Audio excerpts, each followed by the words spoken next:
just to give you a very quick overview of the methods that we used in the report, we conducted systematic literature reviews of global research on climate change impacts and adaptation by households and firms. We analyzed very spatially detailed geospatial data to try to understand which types of population groups are facing the most exposure to extreme heat and flood. Did they expect to experience next year? Okay. And hot was defined in terms of very belief about the number of hot days it will experience and the best expert projection. Zero flood that they expect to experience in the next 10 years. Right? And we asked about floods because that's the most salient weather shock in the area of the survey.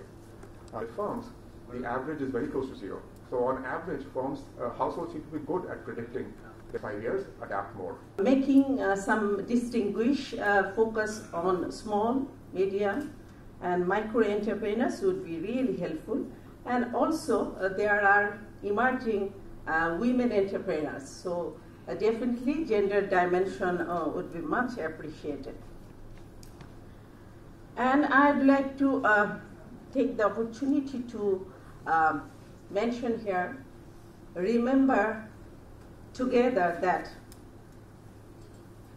the coastal belt people and the most vulnerable people of Bangladesh, those are the forefront of climate change disaster and bearing the toll. If we look at their per capita energy consumption, their per capita water consumption and access, and their access to financial inclusion, financial services, and the trainings, and the education, systemic things, the access to IPCC science report, what it is saying, what biodiversity report is saying. So these are the very fundamental questions. If we want to make an impact at the household level, and that access, the energy access, the finance access, information access, so how to do that? Please focus on those institutions. Are they ready to deliver or to reach those people in a systemic way? That is very fundamental. And also, I would like to mention that the efforts, policy efforts, we have done good enough. We have huge number of exercises, documents, and commitments. And how to do the pragmatic actions. That is very key. And if we look at our previous activities, climate actions, we have done some piloting works projects. BRAC was with us. We have pilot projects on resilient housing. The housing is there, but it is not getting popular and adapted by people, local people, because it is expensive. So how to do that? How to bring in the society?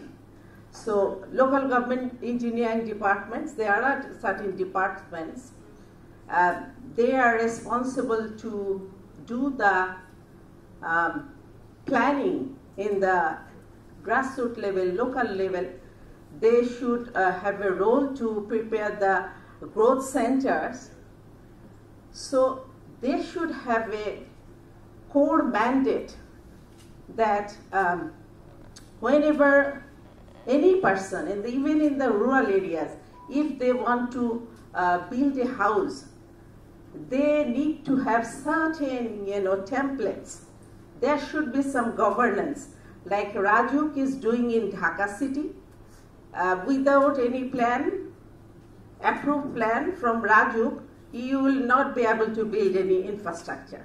So similar to that, in the coastal belt, there should be some governance structure that anyone wants to build a house, there should be some, templates and grammars we need to follow. And then the housing, the piloting, the adaptation, it will be very easy to communicate to people because infrastructure is expensive.